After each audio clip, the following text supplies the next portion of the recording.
The first light of morning arrives gently through floor-to-ceiling windows, casting long golden streaks across polished marble floors that gleam like still water. In the heart of Dubai's most exclusive tower, where the city stretches endlessly below in a tapestry of glass and ambition, there exists a silence so complete it feels almost sacred. This is not the silence of emptiness, but of peace, the kind that settles into a space when everything within it has found its proper place. And in this luminous quiet, curled upon a bed of cream-colored velvet trimmed with gold threading, sleeps Charlie, a French Bulldog whose brindle coat catches the early sun like brushed copper. His breathing is steady, rhythmic, the gentle rise and fall of his compact chest, marking time in a world where time has learned to move more slowly. One paw twitches slightly in dream, perhaps chasing shadows of a past he no longer needs to remember. The velvet beneath him is impossibly soft, chosen not for its price, but for the way it would feel against sensitive skin, for the comfort it would bring to tired muscles after a day of exploration and play. Everything here has been considered. Everything here speaks a language Charlie is only beginning to understand, the language of being cared for, of being wanted, of being safe. Sheikh Omar enters the room with footsteps so quiet they barely disturb the air. He is a man of considerable presence, dressed in traditional white kandura that flows like water with each movement, yet there is nothing imposing about the way he approaches the sleeping dog. His movements carry the unhurried grace of someone who has learned that true power lies not in commanding attention, but in offering kindness without expectation of return.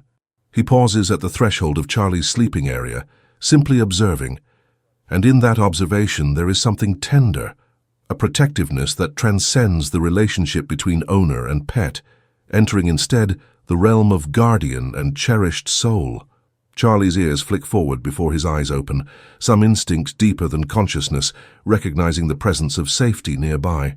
When he does wake, it is not with the startled alertness of a creature accustomed to uncertainty, but with the slow, luxurious stretch of one who knows the day will be good, because all his days here have been good.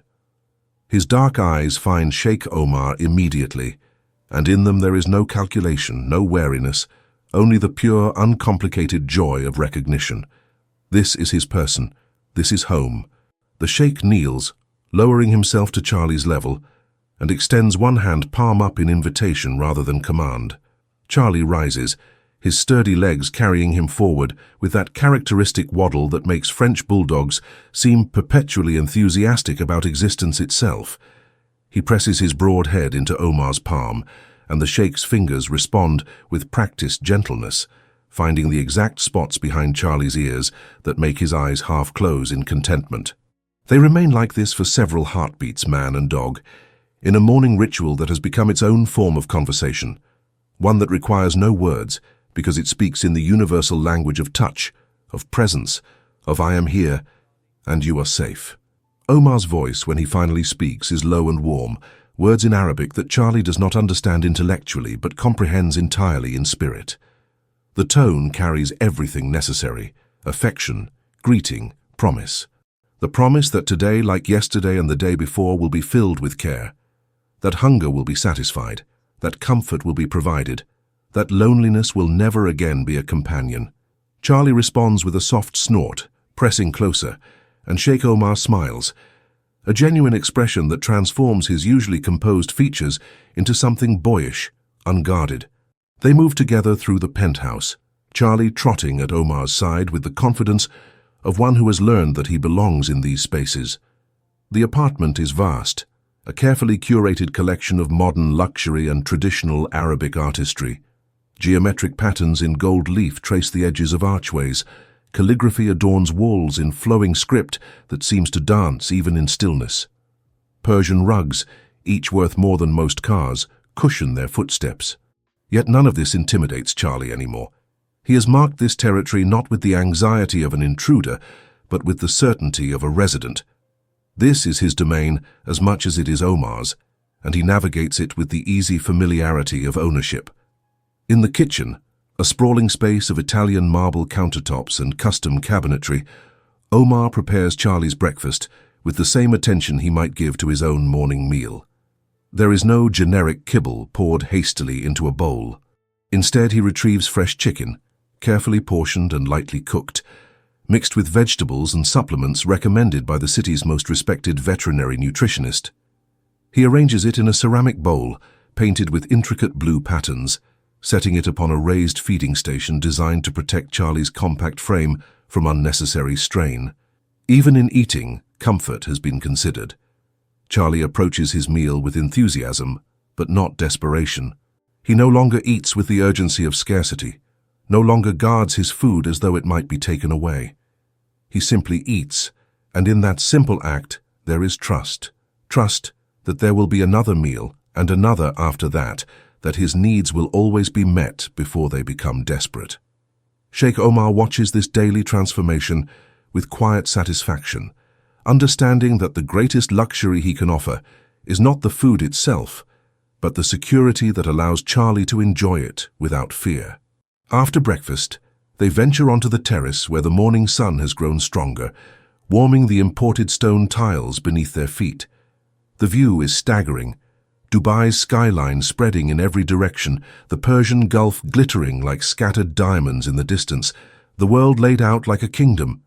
But Charlie does not gaze at horizons. He investigates the potted palms Omar has arranged specifically for him to explore, sniffing at the base of each one with serious concentration. He pauses at his favorite spot, a corner where the terrace catches the breeze just right, where the temperature is perfect, where he can lie in the sun and feel its warmth seep into his bones while remaining close enough to hear Omar's movements inside.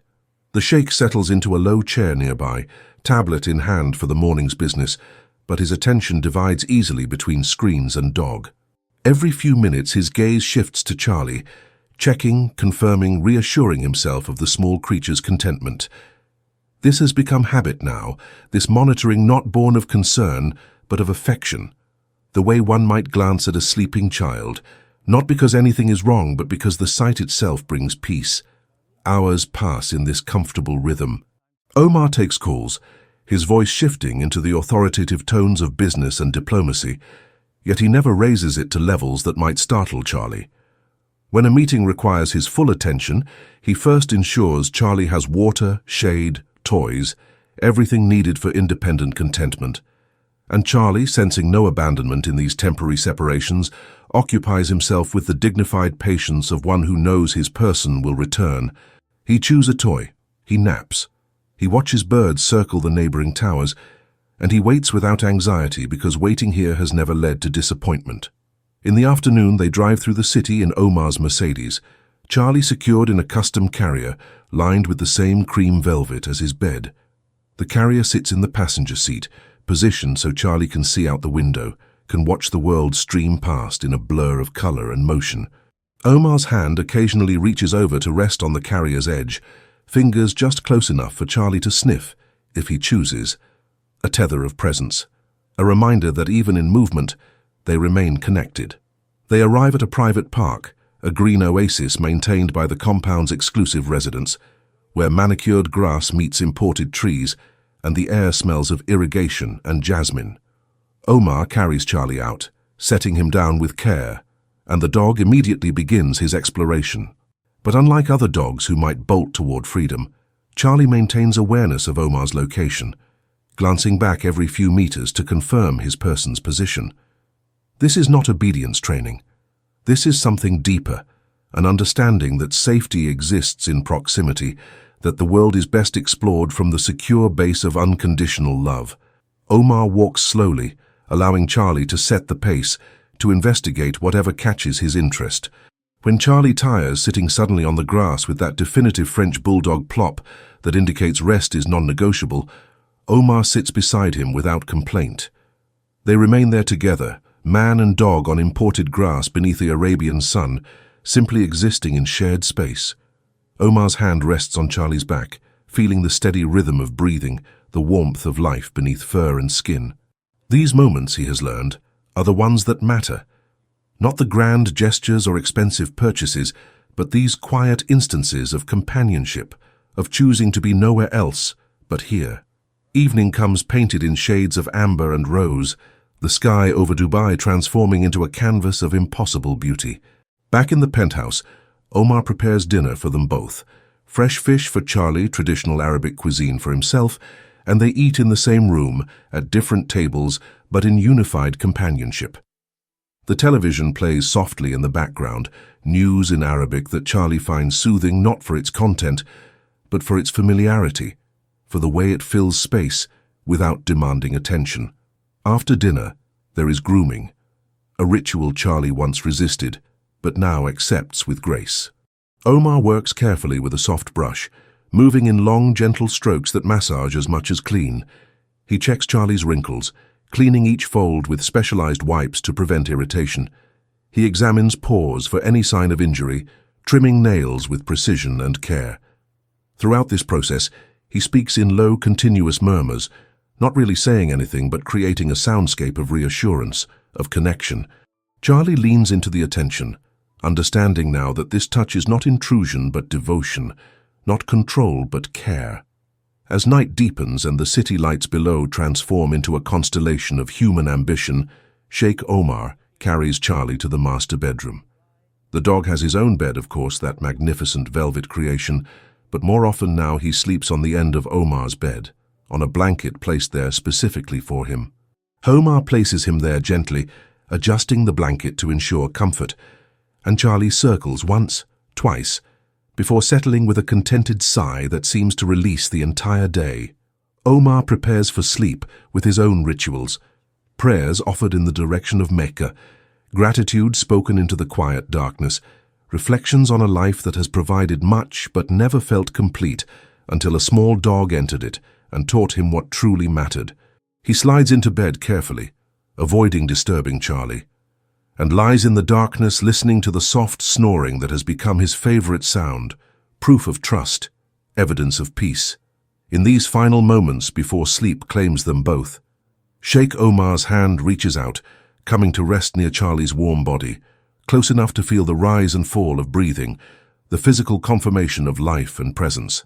And Charlie, in his own way, shifts slightly closer, seeking that touch even in sleep, demonstrating the fundamental truth they have both discovered, that luxury is not measured in marble or gold, in views or possessions, but in the singular certainty of being loved, of being safe, of knowing that when morning comes you will not wake alone. This is the life they have built together, man and dog, in a tower above the desert, where wealth provided the setting but love created the home, where every day begins with gentle touch and ends with peaceful rest, where a French Bulldog named Charlie learned that the greatest fortune is not what surrounds you, but who remains beside you, constant and true, offering protection, not because it is required, but because it is chosen again and again in every moment, in every breath, in every quiet gesture that says without words, "You are mine, I am yours, and in this we are both complete."